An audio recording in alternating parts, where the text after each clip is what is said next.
यदि तपाईहरु पनि क्रिकेटर बन्न चाहनुहुन्छ भने तपाईको मनमा पनि यो प्रश्न जरुर आयो होला कि क्रिकेट खेलाडी बन्नको लागि कति पढ्नुपर्छ, किनकि तपाईहरुले विभिन्न इन्टरभ्यु तथा पोस्ट म्याचहरुमा क्रिकेट खेलाडीहरुलाई फरर अंग्रेजी बोलेको त देख्नु भएकै होला। त्यति राम्रो अंग्रेजी बोल्ने खेलाडीहरुले कति पढेका हुन्छन्, यदि हामी क्रिकेटर बन्न चाहन्छौं भने हामीले कति पढाइ गर्नुपर्छ, कुन कलेजबाट पढ्नुपर्छ, के विषयमा पढ्नुपर्छ त। आज यदि तपाईहरुको पनि त्यो डाउटहरु रहेका छन् भने तपाई सही भिडियोमा आउनु भएको छ। तपाई ती डाउटहरु सम्पूर्ण डाउटहरुको क्लियर जवाब पाउनुहुनेछ आजको यस भिडियोमा। हामी तपाईलाई बताउने छौं क्रिकेट खेलाडी बन्नको लागि कति पढ्नुपर्छ, कुन विषय पढ्नुपर्छ, के खालको पढाइ हुन्छ र कति पढ्नुपर्छ। यदि त्यो सम्पूर्ण जान्न चाहनुहुन्छ भने हाम्रो च्यानललाई सब्स्क्राइब गरी बेल आइकन दबाउन चाहिँ नभुल्नु होला। त्यसैगरी यस भिडियोलाई चाहिँ अन्तिमसम्म हेरेर डिटेलमा बुझ्ने कोसिस गर्नु होला। सो त अब ढिला नगरी सिधै भिडियो सुरु गरौँ।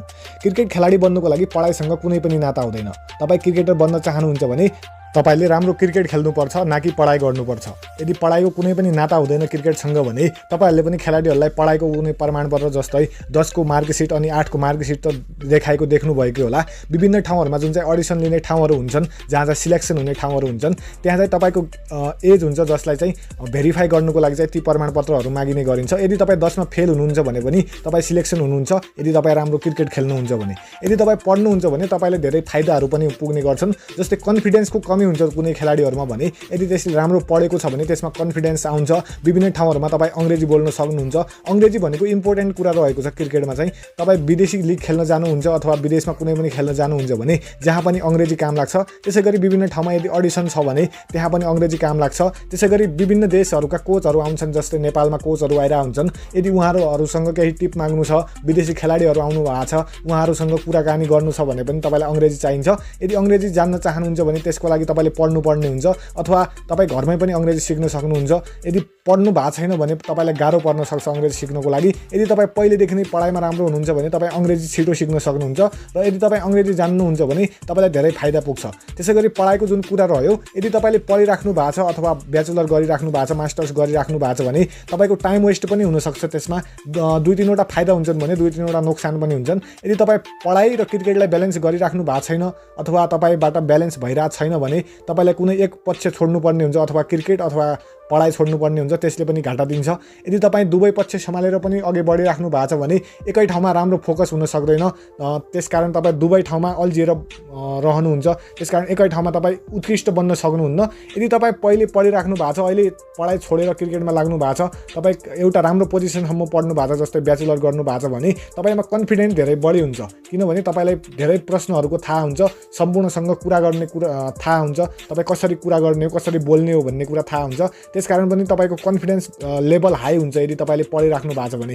यदि तपाईले पढ्नु भएको छैन, 4-5 कक्षाबाट छोडेर तपाई क्रिकेटतिर लाग्नु भएको छ भने तपाईको अलि कन्फिडेन्स कम हुन्छ। यदि तपाईमा बोल्ने क्षमता छैन भने तपाई क्रिकेट जति राम्रो खेले पनि तपाई फेमस हुन सक्नुहुन्न।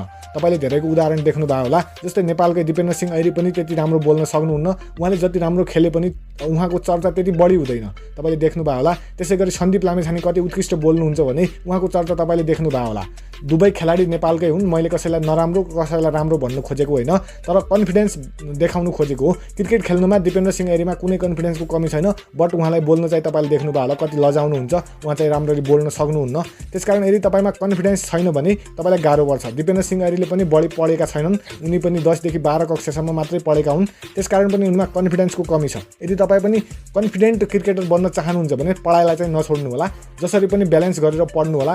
बरु तपाई कक्षामा डेली जान सक्नुहुन्न भने पनि कहिलेकाहीँ गएर आफ्नो हिसाबले तपाई पढ्न सक्नुहुन्छ।